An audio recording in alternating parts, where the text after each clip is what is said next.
हाय दोस्तों, क्या आप एक्सेल सीखना चाहते हैं? अगर आपको डाटा एंट्री में अगर आपको किसी कंपनी में डाटा एंट्री की जॉब करनी है, तो उसके लिए जो एक्सेल होता है आपको बहुत ही सीखना बहुत ही ज़रूरी होती है।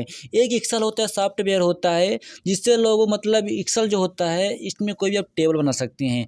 एक्सेल का काम तो सबसे बनता है, जैसे एक्सेल एक होता है, सॉफ्टवेयर होता है जिससे आप टेबल बना सकते हैं। टेबल तो बनाना सभी से आता है, लेकिन एक्सेल आखिर है क्या है, उसका यूज़ कैसे करें, उसका यूज़ कहाँ होता है, ये किसी से नहीं बनता है। तो मतलब किसी भी एप्लीकेशन में काम करने से पहले, वर्क करने से पहले ये बहुत ही जानना ज़रूरी होता है कि आखिर एक्सेल है क्या है, उसका मतलब यूज़ कैसे करें, आखिर कहाँ से आया है, उसका यूज़ कैसे करें, ये सब जानना बहुत ही ज़रूरी होता है। तो आज हम जानेंगे एक्सेल के बारे में, आखिर एक्सेल है क्या है, इसका हम यूज़ कैसे करें, इसका यूज़ कहाँ होता है, इसका यूज़ करने से हमको क्या होगा, क्या प्रॉफ़िट होगा, क्या लाभ होगा, क्या प्रॉफ़िट होगा, क्या प्रॉफ़िट नहीं होगा। तो मतलब आज हम कंप्लीट जानकारी जानेंगे एक्सेल के बारे में। मतलब आखिर एक्सेल का इंट्रोडक्शन आज हम आपको देंगे, एक्सेल का इंट्रोडक्शन देंगे।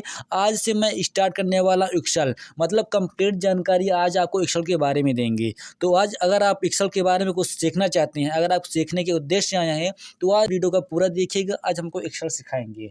तो आज सिर्फ इतना ही सिखाएंगे कि एक्सेल है क्या है, एक्सेल का आप यूज कैसे करें। तो जैसे तो एक्सेल का यूज करने के लिए चलिए सबसे पहले आप एक्सेल को ओपन कर लीजिए। एक्सेल को ओपन करने के पश्चात देखिए यहाँ पर आपके सामने यहाँ पर दिख रहा होगा, देखिए यहाँ पर लिखा एक्सेल 2016। मतलब देखिए एक्सेल 2016 का मैं यूज कर रहा हूँ। अगर आपके पास एक्सेल 2007 है तो वो भी सही है। आप जैसे अगर आप देखिए लेटेस्ट वर्जन है मेरा जो एक्सेल 2016 है, ये लेटेस्ट वर्जन है। अगर आप 2007 का भी यूज कर रहे हैं तो देखिए दोनों का काम सेम है। जब आप 2016 का यूज करिए तो 2007 का है। थोड़ा थोड़ा फीचर जो होते हैं थोड़ा ज़्यादा, एक आध दो ज़्यादा जुड़ गए हैं, ज़्यादा नहीं, दिक्कत कोई नहीं है। दोनों का काम सेम है। जो आप 2007 में आप टेबल बनाते थे, वही आप 2016 में भी टेबल बना सकते हैं। मतलब दोनों का काम सेम है, बस क्या है थोड़ा फीचर इसमें थोड़ा एक आध दो ज़्यादा है और कुछ दिक्कत नहीं है। तो आपको क्या करना है, चलिए सबसे पहले मैं अपने एमएस एक्सेल को ओपन कर लेता हूँ, इसके बाद हम आपको आगे की बात बताते हैं, ठीक। तो चलिए इसमें ओपन करने के लिए चलिए इसमें डबल क्लिक करिए, आपका एक्सेल ओपन हो जाएगा। अगर आपको यहाँ पर नहीं मिल रहा है तो आप यहाँ से स्टार्ट बटन में जाके भी यहाँ से आप एक्सेल को ओपन कर सकते हैं। और यहाँ से आप विंडो आर प्रेस करके, विंडो के साथ जब आर प्रेस करेंगे तो रन कमांड ओपन होगा, जहाँ से आप यहाँ से भी आप एक्सेल को ओपन कर सकते हैं, ठीक। तो एक्सेल को ओपन कर लीजिएगा। तो देखिए मैंने एक्सेल में डबल क्लिक किया, ठीक। अब देखिए ओपन होने के पश्चात आपके सामने ऐसा इंटरफेस आएगा। तो देखिए अगर आप 2007 का यूज कर रहे हैं तो आपके सामने ऐसा इंटरफेस ना आएगा, डायरेक्ट ओपन हो जाएगा। लेकिन जो 2016 का है, अगर देखिए अगर आप कभी भी, अभी तो आप लोग 2007 का यूज कर रहे हैं, लेकिन अगर कभी भी आप अगर 2016 2010 का यूज करते हैं तो आप लोग फिर आपको दिक्कत हो जाएगी। तो अगर आपको फिर क्या कहोगे, भाई मैंने तो 2007 का यूज किया, मैंने इसको तो कभी यूज ही नहीं किया है। तो इसके बारे में जानना बहुत ही ज़रूरी होता है। दोनों का काम सेम है, बस थोड़ा फीचर ज़्यादा है, उनका भी आपको चलाना बहुत ही, मतलब उनको भी आपको सीखे रहना चाहिए कि आपको उनको कैसे यूज करें, उनको भी यूज करना बहुत ही ज़रूरी होता है। तो देखिए आपके सामने ऐसा इंटरफेस आएगा। तो आने के बाद देखिए यहाँ पर आपको क्या होगा, राइट देखिए लेफ्ट साइड में यहाँ पर आपको मतलब जो भी सेव करेंगे यहाँ पर उसके नेम शो करेंगे। जैसे आपके एक्सेस में अगर आपने 2007 का एक्सेस यूज किया होगा तो उसमें क्या आता था, उसमें यहाँ पर राइट साइड में मतलब जितने भी आप बनाते थे फाइल वगैरह वो सभी नेम शो करते थे, और वहाँ पर बहुत सारे टेम्पलेट। तो यहाँ पर देखिए आपको वैसे मतलब उसी तरह मतलब एक्सेल को भी बना दिया गया है, मतलब 2016 में उसको इसी तरह बना दिया गया है। अब देखिए यहाँ पर आपको बहुत सारे, देखिए यहाँ पर वो शो करे, मैंने आपको बताया जो भी आप बनाएंगे टेबल मतलब एक्सेल में वो सभी शो करेंगे। इसके बाद देखिए यहाँ पर आपको सभी यहाँ पर बहुत सारे टेम्पलेट शो करेंगे, मतलब बने बनाए टेम्पलेट शो करेंगे जिनको आप यूज कर सकते हैं। जैसे कि देखिए अगर आप खाना है, बना बनाया खाना अगर आपको खाना है तो यहाँ सब खा सकते हैं, नहीं अगर आपको अपने से बनाना हो तो आप यहाँ से देखिए ब्लैंक वर्कबुक, इस ऑप्शन को यूज करेंगे। यहाँ पर देखिए टेम्पलेट है ब्लैंक वर्कबुक, इसमें क्लिक करेंगे तब आपकी एक्सेल ओपन हो जाएगी। और 2007 में क्या था, डायरेक्ट जैसे क्लिक करो डायरेक्ट ओपन हो जाता था, लेकिन इसमें क्या है, इसमें आपको बनाना पड़ेगा। अगर आप सीखने से उद्देश्य से आए हैं तो प्लीज़ वीडियो को पूरा देखिएगा, तभी आपके कुछ दिमाग में पल्ले पड़ेगा। अगर आप सीखने के उद्देश्य से अगर दुनिया में आए हैं, जैसे गाना बना है कि दुनिया में आए तो लव कर लो, बस आप वही करने आए हैं, ठीक। तो कुछ सीख लीजिए, माँ बाप का नाम रोशन करिए अपने। चलिए सबसे पहले हम इसको अपने अपने क्या एक्सेल को ओपन कर लेते हैं। मैं इसमें क्लिक किया, अब देखिए एक्सेल मेरी विंडो ओपन हो चुकी है। तो देखिए एक्सेल की दो विंडो होती है, एक होती है वर्कबुक और एक होती है वर्कशीट। जो आपके सामने ओपन है इसको वर्कबुक बोला जाता है। देखिए इसके इस तरह क्या, देखिए मैंने आपको बताया ना, मेरा तो 2016 का है, मतलब जो मेरा एक्सेल 2016 का है। अगर आपके पास 2007 का है तो कोई चिंता नहीं है, कोई दिक्कत नहीं है, दोनों का काम सेम है, सेम फीचर आपको मिलेंगे। थोड़ा दिक्कत, जहाँ अगर कहीं भी दिक्कत होगी तो मैं आपको बताऊंगा कि आपको कहाँ पर ऑप्शन नहीं है, इसमें नहीं है, मतलब उसमें आपकी नहीं है 2007 में, ठीक ना। देखिए आपके सामने ऐसा इंटरफेस आएगा। अब देखिए वर्कबुक क्या है, मतलब जो आपके सामने ओपन है ये क्या वर्कबुक है। देखिए एक्सेल का यूज कहाँ होता है, मैंने सबसे पहले आपको बता देते हैं आखिर एक्सेल है क्या, एक्सेल का यूज कहाँ होता है।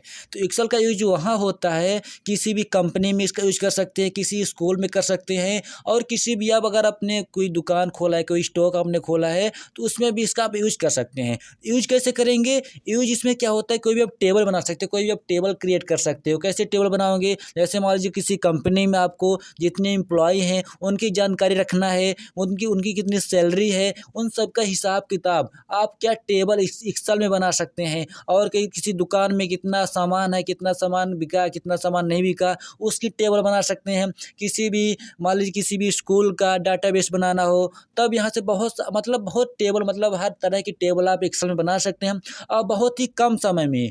कहा जाए तो जैसे अगर एक घंटे का काम आप कुछ मिनटों में कर सकती हैं।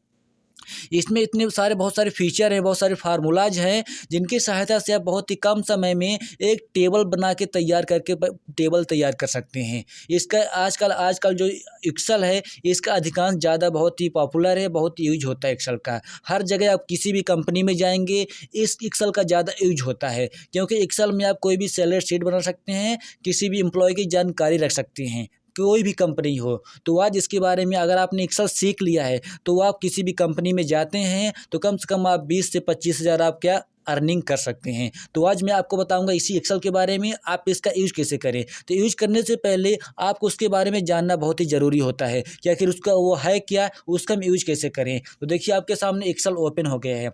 ओपन होने के पश्चात आपसे सबसे पहले हम ऊपर से स्टार्ट करते हैं। जैसे देखिए ऊपर से स्टार्ट करते थे, देखिए सबसे पहले ऊपर देखिए, यहाँ पर आपको कुछ, यहाँ पर देखिए क्या मिलेंगे, यहाँ पर आपको मिलेगा क्विक एक्सेस बार, जहाँ पर आपको बहुत सारे देखिए शॉर्टकट बटन मिलेंगे। यहाँ पर आपको बहुत देखिए अंडू रीडू हो गया, सेव करने के लिए बटन हो गई। और देखिए अगर आपको यहाँ 2007 में जो ऊपर की पट्टी होती है उसको टाइटल बार बोला जाता है। क्या बोला जाता है, टाइटल बार बोला जाता है, यहाँ पर इसको बोल दो टाइटल बार। इसके बाद देखिए सेंटर में मतलब जो भी मतलब यहाँ पर क्या रहता है, एक्सेल का नेम, जो भी आप सॉफ्टवेयर जो भी एप्लीकेशन वो ओपन करेंगे उसका नेम सेंटर में रहता है। अब देखिए यहाँ पर क्या लिखा है, बुक 1, मतलब जिस नाम से सेव करोगे, अगर आपने इसको सेव कर दिया है तो उसका यहाँ पर नेम शो करेगा। इसके बाद देखिए राइट साइड में, अब देखिए राइट साइड में आपको 3 बटन मिलेंगी। अब ये पहला है मिनिमाइज है। मिनिमाइज से क्या होता है, आपकी विंडो मिनिमाइज होके उसमें टास्क बार में चली जाती है। देखिए क्लिक किया, मिनिमाइज हो गया, ओपन करना हो इसमें क्लिक करिए, ओपन हो गया। इसके बाद देखिए आपके मैक्सिमाइज, विंडो को छोटा करने के लिए मैक्सिमाइज बटन हो गई, और ये आपकी क्लोज करने के लिए सभी को पता रहता है। इसके बाद देखिए इसी टाइटल बार के नीचे आपके यहाँ पर बहुत सारे मेनू मिलेंगे। होम हो गया, insert, page layout, formula, data, review, view. अगर आपने एमएस वर्ड का यूज किया होगा तो आपने होम, इंसर्ट इन सब का नाम सुना होगा। देखिए होम के में जो ऑप्शन है ये क्या हो गया, आपका मेनू बार हो गया है। और जस्ट इसके नीचे यहाँ पर जो पट्टी है इसको क्या टूल बार या आपको ग्रुप बार भी बोल सकते हैं, मतलब टूल बार या ग्रुप बार, मतलब जिस मेनू में आप क्लिक करेंगे, देखिए जो होम इंसर्ट मेनू है, जिस भी मेनू में क्लिक करेंगे उसके अंदर के ऑप्शन आपको कहाँ शो करेंगे, टूल बार में शो करेंगे। यहाँ पर बहुत सारे ग्रुप में बटे रहते हैं। जैसे होम में आपको देखिए यहाँ पर बहुत सारे ग्रुप मिलेंगे, जैसे क्लिपबोर्ड हो गया, फॉन्ट ग्रुप हो गया, अलाइनमेंट ग्रुप हो गया, नंबर ग्रुप हो गया, स्टाइल, सेल्स, एडिटिंग, मतलब सभी ग्रुप के अंदर ऑप्शन रहते हैं। जैसे अगर आपको कहता है कि होम टैब में अलाइनमेंट ग्रुप में रैप टेक्स्ट ऑप्शन कहाँ होता है, तो देखिए होम टैब हो गया, फिर अलाइनमेंट ग्रुप हो गया, और ये ऑप्शन रैप टेक्स्ट। इस तरह मतलब किसी भी ऑप्शन में मतलब पहचाना जा सकता है उनके ग्रुप के माध्यम से। तो मैंने आपको क्या बताया, यहाँ पर देखिए मेनू बार हो गया, और यहाँ पर आपकी पट्टी कौन सी हो गई, टूल बार, या आप इसे टूल बार भी बोल सकते हैं, और आप इसको क्या ग्रुप बार बोल सकते हैं। इसके बाद देखिए नीचे आएंगे, जस्ट नीचे जब आएंगे यहाँ पर आपको सेल नेम मिलेगा, नेम बॉक्स। मतलब यहाँ पर जिस सेल में क्लिक करेंगे वहाँ पर नेम बॉक्स। तो नेम बॉक्स से पहले मैं आपको बता दूँ कि देखिए सबसे पहले इसको छोड़ देते हैं, इसके बाद हम यहाँ पर इसको सीख लेते हैं। जो यहाँ पर देखिए आपके बहुत सारे रो कॉलम बने हैं। अब रो कॉलम क्या है, देखिए मतलब खड़ी लाइनों को कॉलम बोला जाता है। देखिए यहाँ पर जो खड़ी लाइनें आपको दिख रहा होगा उनको क्या कॉलम बोलते हैं, पड़ी लाइनों को रो बोला जाता है। तो मतलब जो रो कॉलम की संरचना होती है उसी को क्या टेबल कहा जाता है। देखिए यहाँ पर आपको बहुत सारे रो कॉलम की संरचना मिलेगी। सिर्फ एक्सेल में क्या रहता है, एक्सेल में बस आपको रो कॉलम बने बनाए मिलेंगे जिसमें बस आपको डाटा फिल करना होता है और कुछ नहीं। देखिए इसमें मैंने क्लिक किया, आपको इसमें क्लिक करके आप इसमें कुछ भी लिखेंगे, इस तरह देखिए इसमें डाटा फिल किया जाता है। इसका काम यही है, बस इसमें कोई भी टेबल बना सकते हैं। इसके बाद देखिए रो कॉलम के ऊपर जहाँ पर देखिए ABCDEFGHKLMNOPQRSTU देखिए बहुत सारे यहाँ पर लिखे हैं ना, ये क्या हो गया आपके कॉलम हेडिंग इन्हें बोला था। क्या बोला था इन्हें, कॉलम हेडिंग। मतलब इनको क्या आप कॉलम हेडिंग बोल सकते हैं। जो आपके ABCD लिखा है मतलब कॉलम की हेडिंग है। तो देखिए जो कॉलम की हेडिंग है या आपके जो कॉलम है, आपके MS सेक्शन में बहुत सारे कॉलम होते हैं, कम से कम बहुत सारे कॉलम होते हैं। अगर आप इसको इस तरह करना चाहोगे तो आपको पूरा दिन हो जाएगा, लेकिन इसका क्या मतलब इसको आप अंतिम तक नहीं पहुँच पाओगे। तो अंतिम तक पहुँचने के लिए आप क्या करिएगा, आप कंट्रोल के साथ आप लेफ्ट एरो करेंगे, देखिए आप अंतिम तक पहुंच गए। अब देखिए अंतिम में क्या XFD मतलब आपके एक्सेल में बहुत सारे रो कॉलम होते हैं। इसमें जो कॉलम होते हैं, कॉलम की संख्या होती है 16,384। इसकी संख्या होती है 16,384। आपके MS एक्सेल में इतने सारे कॉलम होते हैं। अगर आपसे कभी पूछा जाता है कि आपके MS एक्सेल में कितने कॉलम होते हैं तो आप क्या बताएंगे, 16,384 आपके कॉलम होते हैं। बहुत सारे कॉलम होते हैं, इसमें बहुत सारी टेबल, आप बहुत बड़ी टेबल बना, आप जितनी बड़ी चाहे उतनी बड़ी टेबल बना सकती हैं एक्सेल में। ठीक, इसके माध्यम से अब देखिए अगर आपको स्टार्टिंग में जाना है, अब आपको A में जाना है, तो आप क्या करिएगा, आप शिफ्ट कंट्रोल के साथ आप लेफ्ट एरो करिए। देखिए हम स्टार्टिंग में आ गए।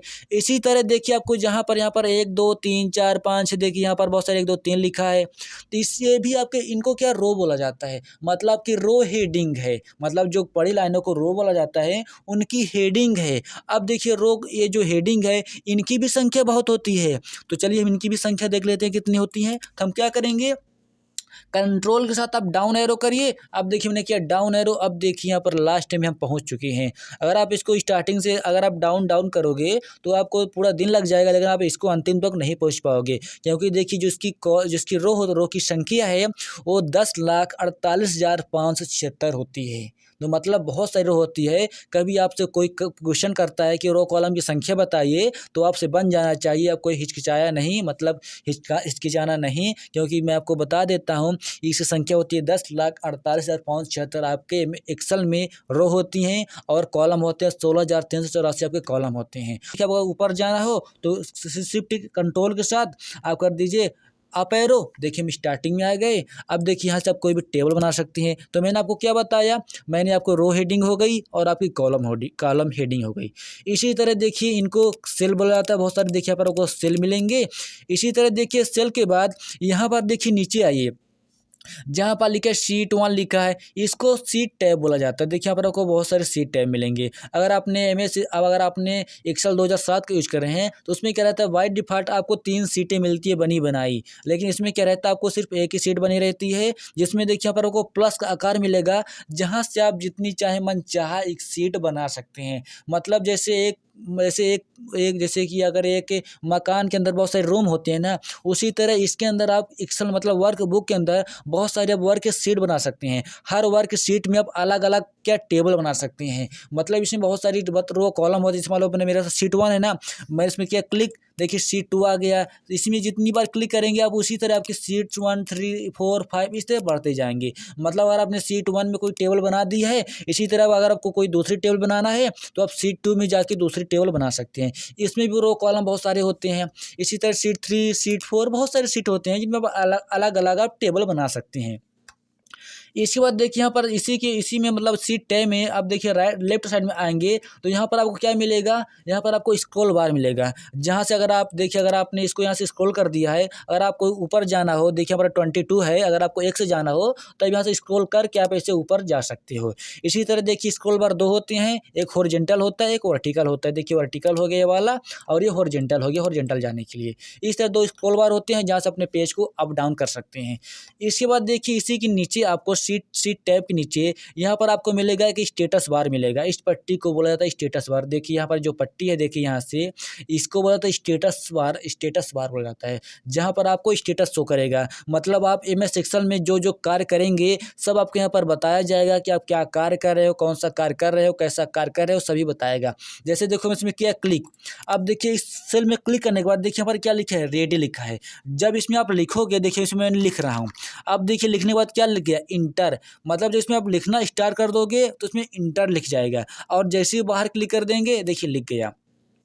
इसी बात जब इसमें आप जैसे अब देखिए जब इसमें लिखा, अब इसमें जब आप कुछ आप एडिट करने जाओगे तो एडिट करने के लिए इसमें आपको डबल क्लिक करना पड़ेगा। क्या करना पड़ेगा, डबल क्लिक। जैसे अगर आप देखिए आपने कुछ इसमें लिख दिया, अगर आप लिखने के बाद आपने बाहर क्लिक कर दिया और आप चाहते हो कि इसमें आप कुछ एडिट करना हो, देखिए इसमें जब क्लिक करके आप जब इसमें लिखेंगे तो आपका डिलीट हो जाता है। तो इसमें आपको एडिट करने के लिए आपको क्या करना पड़ेगा, आपको इसमें डबल क्लिक करना पड़ेगा। इसमें एक बार क्लिक कर दीजिए, इसके बाद इसमें जाके डबल इस तरह क्लिक कर दीजिए। देखिए अब आपका एडिट करने के लिए आपका कर्सर आ गया है। अब आप इसको इस तरह एडिट कर सकते हैं। ठीक, तो अब देखिए जब इसमें मैं एडिट कर रहा हूँ तो एडिट करने के बाद देखिए अब यहाँ पर क्या बता रहा है, स्टेटस बार में देखिए यहाँ पर बता रहा है कि आप एडिट कर रहे हो। तो यहाँ पर आपको सभी इन्फॉर्मेशन शो करता है उसमें क्या लेफ्ट साइड में, यहाँ पर नहीं शो, लेफ्ट साइड में यहाँ पर कोई इन्फॉर्मेशन शो करेगा जो भी आप कार्य करेंगे।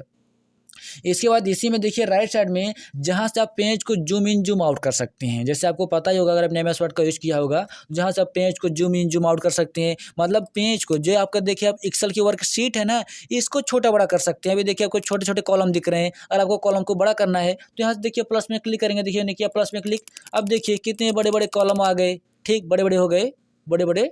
इसी तरह देखिए अब माइनस में क्लिक करेंगे, देखिए माइनस से छोटा होगा। इस तरह माइनस से आप मतलब प्लस माइनस से आप अपनी एमएस एक्सेल की वर्कशीट को छोटा बड़ा कर सकते हैं। अगर आपको देखने में तकलीफ है, कोई होता है जो भाई देखने में तकलीफ है, तो छोटा बड़ा करके देख सकते हैं।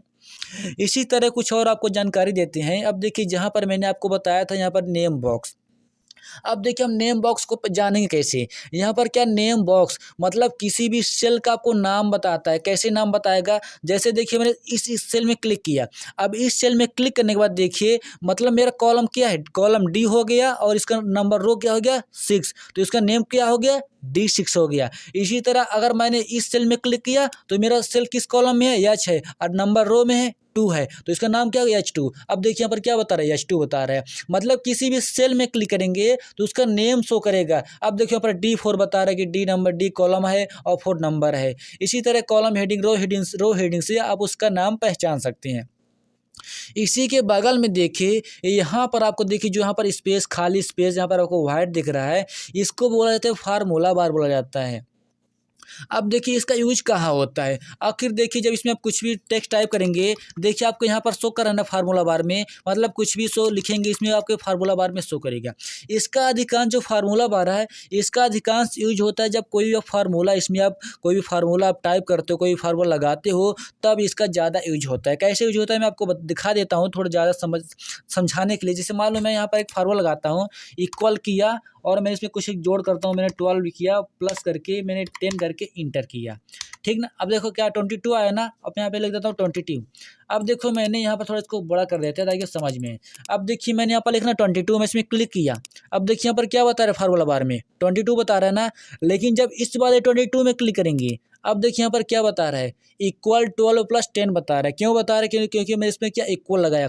अब देखिए कोई भी फार्मूला लगाने से पहले आपको इक्वल लगाना बहुत ही ज़रूरी होता है, क्योंकि जब तक आप इक्वल लगाएंगे नहीं तो फार्मूला काम करेगा नहीं।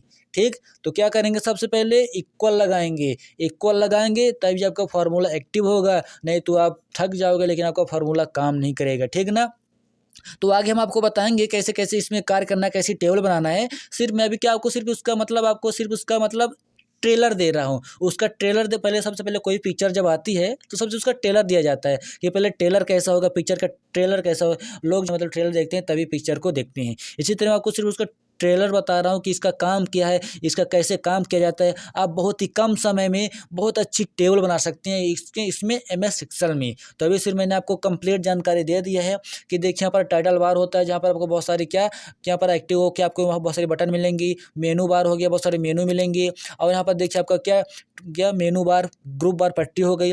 इसके बाद देखिए नेम बॉक्स हो गया, यहाँ पर आपको फार्मूला बार मिलेगा। यहाँ पर ABCD कॉलम हेडिंग हो गई।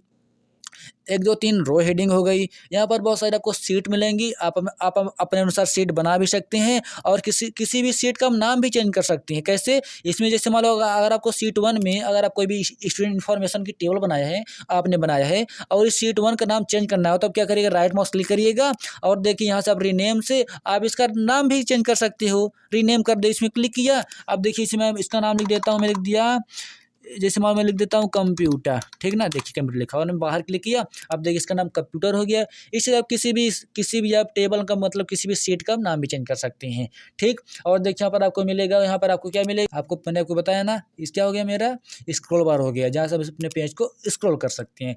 इसके बाद देखिए स्टेटस लाइन हो गई, जहाँ पर हमको शो करेगा इन्फॉर्मेशन, शो करेगा हम क्या कार्य कर रहे हैं, क्या नहीं कर रहे हैं, शो करेगा। इसके बाद देखिए पट्टी हो गई, जहाँ जिसको टास्क बोला जाता है, ठीक। तो मैंने देखिए आपको कंप्लीट जानकारी दे दी। अगर आपको कहीं भी दिक्कत होती है इसमें कि अगर आपको क्या समझ में नहीं आ रहा है तो हमको बताइएगा। अगर आप सीखने से उद्देश्य से आए तो अगर आप सीखने के उद्देश्य से आए तो अगर आपको ज़रूर समझ में आएगा। अगर आपने एमएस वर्ड में, क्योंकि मैंने एमएस वर्ड के बारे में बहुत सारे वीडियो बना दिया है, अगर आपने एमएस वर्ड को देखा होगा, एमएस वर्ड के बारे में मैंने बहुत सारी जानकारी ली है, तो आपके समझ में आएगा। अगर नहीं आएगा तो मुझे बताइएगा, ठीक। अगर आप सीखने से उद्देश्य आए तभी आएगा, नहीं तो अगर दुनिया में आए हैं तो कुछ सीख लीजिए, नहीं तो भगवान भगवान मालिक है आप लोगों का। क्योंकि अगर आप इस एक्सेल इस सॉफ्टवेयर को सीख लेंगे तो आप किसी भी कंपनी में जाके 20-25 हज़ार अर्निंग कर सकते हैं और बहुत ही पावरफुल ये सॉफ्टवेयर है। अगर आप इसे सीखना चाहते हो तो ज़रूर सीखिएगा, क्योंकि इसमें बहुत कुछ जानकारी है। क्योंकि एक्सेल एक सागर है, सागर की तरह काम करता है। जैसे सागर होता है ना, सागर होता है, उसका कोई पानी, जैसे 1 लोटा पानी निकालो, उसमें कोई प्रभाव, कोई भी इफेक्ट नहीं पड़ता है। इसी तरह एक्सेल होता है। एक्सेल में आप कोई भी टेबल बना लीजिए, कितनी भी टेबल बना लीजिए, इसमें कोई भी इफेक्ट नहीं पड़ेगा। आप जितने चाहे शीट बना लीजिए, जितने चाहे टेबल बना लीजिए। इसमें रो कॉलम, बहुत सारे रो कॉलम होते हैं। मैंने आपको बताया ना, रो की संख्या क्या होती है, 10,48,576 रो होती है और कॉलम होते हैं 16,384 कॉलम होते हैं। तो ये बहुत बार प्रश्न पूछा जाता है। अगर आप डीसी पीजी कर रहे हैं तो बहुत बार आपको जरूर जानना चाहिए, आपको जरूर पता रहना चाहिए। देखिए अगर आप देखिए यहाँ पर, जहाँ पर देखिए रो होती है, जहाँ पर कॉलम होते हैं, जहाँ पर दोनों एक दूसरे से मिलते हैं, यहाँ पर अगर आप यहाँ पर क्लिक कर देंगे, अगर आप यहाँ क्लिक करके इसको दबाए रहेंगे, देखिए यहाँ पर जहाँ पर आपको नेम बॉक्स बताता था ना किसी भी सेल का नाम ना, अब वहाँ पर देखिए, यहाँ पर देखिए आपको नेम बता रहा, मतलब बता रहा कितने रो कितने कॉलम है। देखिए यहाँ पर क्या लिखा है, 10,48,576 आर हो गया, आर से रो हो गया और सी से कॉलम हो गया। तो यहाँ जब आप क्लिक किए रहोगे, मतलब क्लिक करके दबाए रहोगे, तभी आपको यहाँ पर बताएगा कि कितने रो कॉलम होते हैं। इस तरह रो कॉलम आप पता कर सकते हो, ठीक ना। और जैसे मान लीजिए अगर आप इसमें टेक्स्ट लिख रहे हो, जैसे थोड़ा इसको हम जूम बड़ा कर लेते हैं। देखिए जैसे मान लीजिए, देखिए इसमें क्लिक करके इसमें हम कुछ टेक्स्ट लिख रहे हैं। अब देखिए जब इसमें टेक्स्ट लिखते हैं तो देखिए मेरा टेक्स्ट क्या, देखिए बाहर जा रहा है ना। मैंने तो सिर्फ इस सेल में, मतलब F4 सेल है, मैंने तो सिर्फ इसमें मैंने टाइप किया है। लेकिन देखिए जब बाहर क्लिक करके सिर्फ मैंने तो इस सेल में टाइप किया है, लेकिन मेरा डाटा देखिए बाहर जा रहा है। तो सिर्फ देखिए आपका डाटा बाहर नहीं है, सिर्फ आपको दिखा रहा है कि आपको मतलब बता रहा है कि जो इसमें आपने डाटा फिल किया है आपका इतना स्पेस लेगा, ठीक। तो आपको इतना स्पेस देने के लिए आपको क्या करना पड़ेगा, आपने जिस कॉलम में आपने डाटा लिखा है उसमें उस कॉलम में जाइए और उस कॉलम के यहाँ पर राइट साइड में देखिए, यहाँ पर जहाँ पर एक बॉर्डर होती है, यहाँ पर जाके आपको डबल क्लिक कर देना। चलिए मैंने किया, डबल क्लिक किया, अब देखिए ऑटोमेटिक उसने स्पेस ले लिया। अब देखिए अभी मेरा डाटा जी और एच में था ना, अब देखिए यहाँ से गायब हो गया, अब कहाँ पूरा एफ में आ गया। इस तरह मतलब पता कर सकते हो कि मेरा डाटा, मतलब आप देख सकते हो कि जैसे मान लीजिए अगर आप इस कॉलम में क्लिक करके आप लिख रहे हो तो सिर्फ इसी कॉलम में डाटा है, ना कि अदर कॉलम में, ना कि अदर सेल में है। आपका डाटा सिर्फ इसी सेल में है, दूसरे सेल में नहीं है। यहाँ पर डबल क्लिक कर दोगे, आपका ऑटोमेटिक स्पेस ले लेगा। इस तरह अगर आप कभी काम यूज कर रहे हो, अगर आप एक्सेल चला रहे हो तो इस तरह जैसे मैंने कुछ लिखा और आपको आगे वाले सेल में लिखना है तो आप टैब बटन से भी आगे वाले सेल में जा सकते हैं। मैंने टैप किया, अब यहाँ से अगले वाले सेल में कुछ और टेक्स्ट लिख सकते हैं। इस तरह क्या आप सेल और कॉलम में मतलब टेक्स्ट लिख सकते हैं। आप नंबर भी लिख सकते हैं, बहुत सारे नंबर होता है। जो देखिए जो आपका एक्सेल है ये क्या मतलब कैलकुलेशन की तरह काम करता है। मतलब एक्सेल की मतलब अगर कोई भी मैथ से रिलेटेड काम करना हो तो आप मैथ से रिलेटेड इसमें काम कर सकते हैं। और कोई भी मैथ का स्टूडेंट है वो बहुत इसमें गुणा भाग आसानी से कर सकते हैं। तो हम आपको आगे बताएंगे। अभी मैंने आपको क्या कुछ इसकी मैंने आपको क्या किया, छोटी मोटी जानकारी दिया है, मतलब इसके काम कैसे किया जाता है, इसमें काम कैसे करें। देखिए इसमें यहाँ पर रो कॉलम होते हैं, बस इसमें आपको क्लिक करके बस आपको इसमें इस तरह लिखना है। अब देखिए लिखने के बाद देखिए, जब एमएस वर्ड में आप क्या करते थे, जब इसमें कोई फॉर्मेटिंग करना है तो फॉर्मेटिंग करने के लिए आपको इसको सेलेक्ट करते थे। तो आपको इसको कुछ नहीं करना है, बस इसमें जब आप क्लिक कर देंगे तो मान लीजिए आपका ये सेलेक्ट हो गया। अब जो भी इसमें आपको बोल्ड करना हो तो बोल्ड कर दीजिए, अंडरलाइन को तो अंडरलाइन कर दीजिए, कलर करना हो तो कलर कर दीजिए। इस तरह का कोई भी कलर कर सकते हैं। आपको जब बस आप इसमें एक बार क्लिक कर दीजिए, आपका डाटा सेलेक्ट हो जाता है। एमएस वर्ड की तरह नहीं कि इसमें जाके इस तरह आप सेलेक्ट करिए, ऐसा सेलेक्ट नहीं करना है। बस इसमें आपका क्लिक कर दीजिए, आपका डाटा सेलेक्ट हो जाएगा। और एडिट करना हो तो एडिट करने के लिए आपको इस बार इसमें डबल क्लिक करना पड़ेगा। देखिए जब डबल क्लिक करेंगे तभी अपने डाटा को आप एडिट कर सकते हो, नहीं तो आप एडिट नहीं कर सकते हो। ठीक, अगर आप इसमें डबल क्लिक करके नहीं तो इसमें सिर्फ क्लिक करके ऐसे लिखना स्टार्ट कर दोगे तो आपका डाटा गायब हो जाता है। ठीक, मैंने आपको पहले ही बता चुका हूँ। इस तरह देखिए बहुत सारे रो कॉलम मिलेंगे जहाँ पर आप बहुत अच्छी टेबल बना सकते हैं। तो आप मिलेगा वो नेक्स्ट वीडियो में मिलेंगे बहुत अच्छे टॉपिक के साथ। मैंने आपको सिर्फ अभी क्या इसको टेलर दिया है, तो आप टेलर को देख लीजिए कि आपको इसका टेलर कैसा है। ठीक ना, अब मिले आपको नेक्स्ट वीडियो में नए टॉपिक के साथ बहुत अच्छे टॉपिक लेके आएंगे एमएस एक्सेल के ऊपर, और आपको बहुत अच्छे से वीडियो बताएंगे, बहुत अच्छे से आपको टेबल बताएंगे। अगर आप सीखना चाहते हैं तो प्लीज़ अपने मेरे चैनल को सब्सक्राइब कर लीजिएगा, क्योंकि मैं जब नए वीडियो एमएस एक्सेल के बारे में अपलोड करूँ तो उसकी घंटी बज जाए, और मतलब नोटिफिकेशन भी ऑन कर लीजिएगा, तभी घंटी बजेगी, नहीं तो घंटी बजेगी नहीं।